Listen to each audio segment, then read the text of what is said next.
Probability, some basics.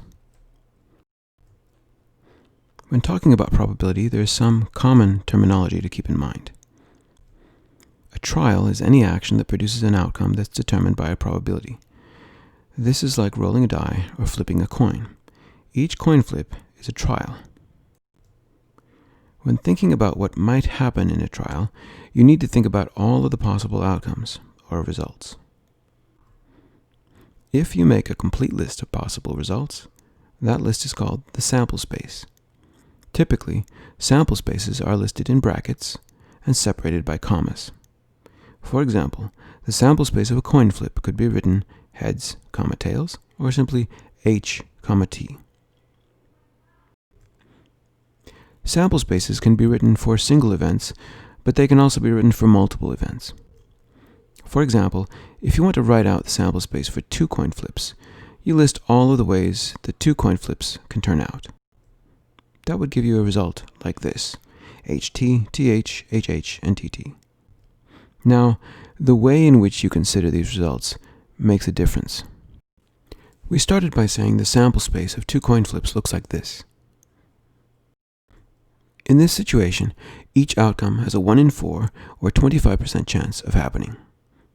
But what if you change the way you see the outcome? What if you consider any result with 1 head and 1 tail the same? Then HT and TH are the same, in which case there's a 1 in 2 chance of the flips being different, a 1 in 4 chance of both heads, and a 1 in 4 chance of both tails.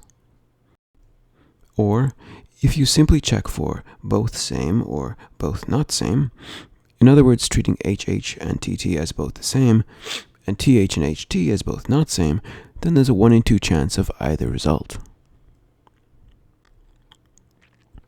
These different ways of grouping outcomes are called events. An event is any condition that is defined for a probability experiment. It can include only one possibility out of all possibilities, or it can include a group of possibilities.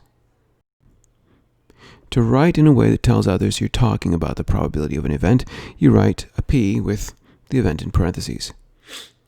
Where P is the probability, an event is whatever event you have defined for that situation.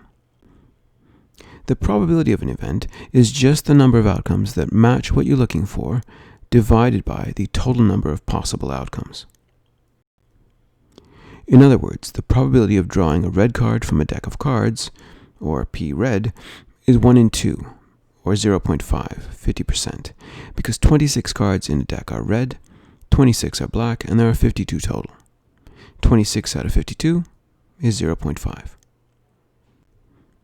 The value of P event is always at least 0 and never more than 1, because 0% means there's no chance of it happening, and 100%, means that it will always happen. So let's say you have a deck of cards with 26 red and 26 black cards. There are 4 suits. 13 are diamonds, 13 hearts, 13 spades, and 13 clubs. Each suit has 10 numbered cards and 3 face cards, jack, queen, and king. So there are a total of 3 times 4, or 12, face cards. In this situation, there are all sorts of probabilities you can figure out. For example, what's the probability of a red club? Well, there are no red clubs. That probability is 0. Likewise, the probability of a diamond is 0.25, or 25%, because 1 in 4 cards is a diamond. What if you're looking for something more complicated, though? Like, what if you want to know the probability of drawing an ace, and then right after that, drawing a face card? We'll think through the sequence. First, with an untouched deck of all 52 cards, there are 4 aces. So your chance to draw that first ace is 4 out of 52, or 1 out of 13, or 0.07692. That's roughly 7.7% chance of drawing that first ace. Once you've done that, you've got to ask yourself a question. Do you put that ace back in the deck, or do you leave it out? If you put it back in, that's called replacement. If you draw another card without putting the first one back in, that's counting without replacement. The consequences are different. If you put the card back in, there are all 52 cards back in the deck when you draw the second card.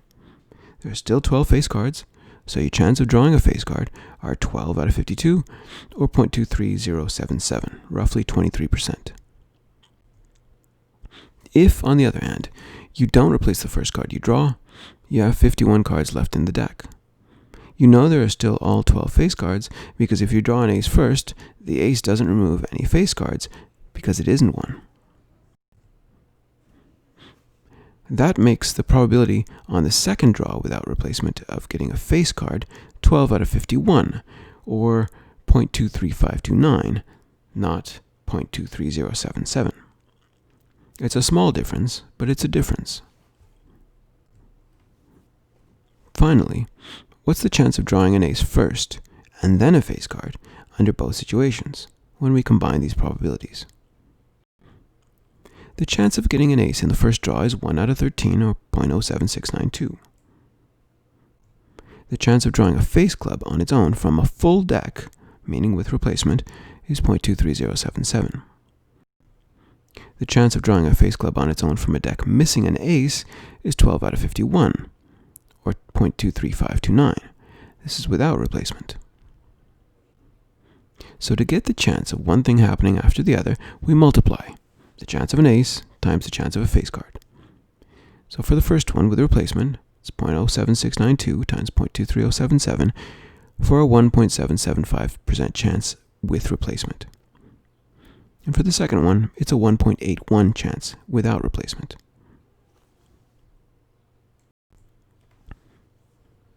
So here's a different kind of example.